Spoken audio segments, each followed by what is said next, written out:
విజయవాడలో భారీ అగ్ని ప్రమాదం జరిగింది. సితారా గ్రౌండ్స్ లో నిర్వహించిన ఎగ్జిబిషన్ లో ప్రమాదవశాత్తు మంటలు చెలరేగాయి. పెద్ద ఎత్తున మంటలు వ్యాపించడంతో స్థానికులు భయభ్రాంతులకు గురయ్యారు. ఘటనా స్థలానికి చేరుకున్న అగ్నిమాపక సిబ్బంది మంటలు అదుపు చేశారు. షార్ట్ సర్క్యూట్ కారణంగా ఈ ప్రమాదం జరిగినట్లు తెలుస్తోంది. ఈ ఘటనలో భారీగా ఆస్తి నష్టం జరిగిందని ఎగ్జిబిషన్ నిర్వాహకులు చెబుతున్నారు. షాపులు దగ్ధం తప్పితే మనుషులకు ఎలాంటి ప్రమాదం జరగలేదని ఫైర్ ఆఫీసర్ శ్రీనివాస్ తెలిపారు. దీనిపై మరిన్ని వివరాలను మా విజయవాడ ప్రతినిధి తిరుమలరావు అందిస్తారు. ఫైర్ ఎక్కడ జరిగింది ఏంటనేది ఈ అధికారులు అయితే ఒక ప్రాథమికంగా ఒక క్లారిటీ రావడం జరిగింది. వీళ్ళు వంట చేస్తున్న సమయంలోనే ఫైర్ జరిగిందని చెప్పేసి ఒక క్లారిటీకి వచ్చారు. ఇక్కడ చూడొచ్చు విజువల్స్లో ఏదో ఈ గ్యాస్ వంట చేసుకున్న సామాగ్రి ఇది. ఈ గ్యాస్ సంబంధించి వీళ్ళ సేఫ్టీ మెజర్స్ లేకుండా ఒకసారిగా బ్లాస్ట్ అవడం వల్లే ఈ ఘటన చోటు చేసుకుందని చెప్పేసి కొన్ని అధికారులు అయితే ఒక క్లారిటీ రావడం జరిగింది. ఈ గ్యాస్ సంబంధించి వంట చేస్తున్న సమయంలో ఫైర్ యాక్సిడెంట్ జరిగిందా, ఇతర కారణాలు ఏమైనా ఉన్నాయి అనేది కూడా మనం ఫైర్ అధికారిని అయితే అడిగి తెలుసుకునే ప్రయత్నం చేద్దాం. ఈ ఫైర్ రిజల్ట్ సంబంధించి సార్ చెప్పండి సార్, ఈ ఘటన సంబంధించి ప్రధాన కారణం ఏమని భావిస్తారు? మీరు ఇన్వెస్టిగేషన్ ఎలా జరుగుతుంది సార్? ఇంకా ఏం చేయలేదండి, ఇంకా చేయలేదు. అండ్ ఇప్పుడు మనకి విజయవాడ సితారా సెంటర్ దగ్గర ఎగ్జిబిషన్ దగ్గర ఫైర్ యాక్సిడెంట్ జరిగింది. మా ఫైర్ కంట్రోల్ రూమ్కి అరౌండ్ 12:30 ప్రాంతంలో ఇలాగా ఫైర్ అయింది అనగానే దగ్గరలో ఉన్న కొత్తపేట ఫైర్ స్టేషన్ని టర్న్అవుట్ చేసాం.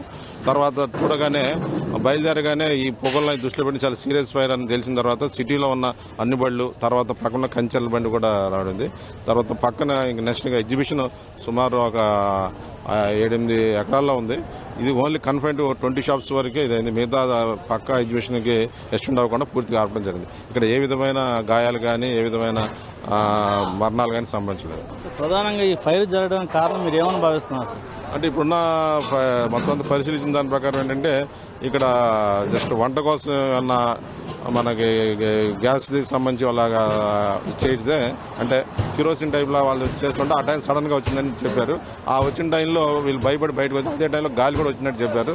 అయినా కానీ మిగతా పరిస్థితులను బట్టి ఇప్పుడు ఇంకా పరిస్థితి ఇంకేమైనా కారణం ఉంటుందా అనేది వస్తాను కదా, ఆ కారణమని ఊహిస్తున్నారు. గ్యాస్ బండ పేలటం వల్లే జరిగిందని చెప్పేసి ఏమన్నా అంచనాకు వచ్చి ఇక్కడ గ్యాస్ బండ పరిస్థితిని బట్టి కూడా ఎలా ఉంది అంటే ఫైర్ అయిన తర్వాత ఆ ఫైర్లో బండ అక్కడ ఉన్నప్పుడు అది అప్పుడు పేలుద్ది. ఆల్రెడీ ఫైర్ అదే కాబట్టి ముందే మంట విడిగా లేండి, మంటలో ఉన్నప్పుడు అది పేలి ఉంటుంది. అదే ఎగ్జిబిషన్ సంబంధించి పూర్తిగా ఫైర్ సేఫ్టీ వాళ్ళ దగ్గర ఉన్నాయా లేకపోతే మీరు ఇచ్చారా? విజయవాడ కార్పొరేషన్ వాళ్ళు సార్, మున్సిపల్ కార్పొరేషన్ విజయవాడ వాళ్ళు సార్, వాళ్ళతో మాట్లాడు. విజయవాడ కార్పొరేషన్ ఫైరింగ్ వాళ్ళు మేము కాదండి, కార్పొరేషన్.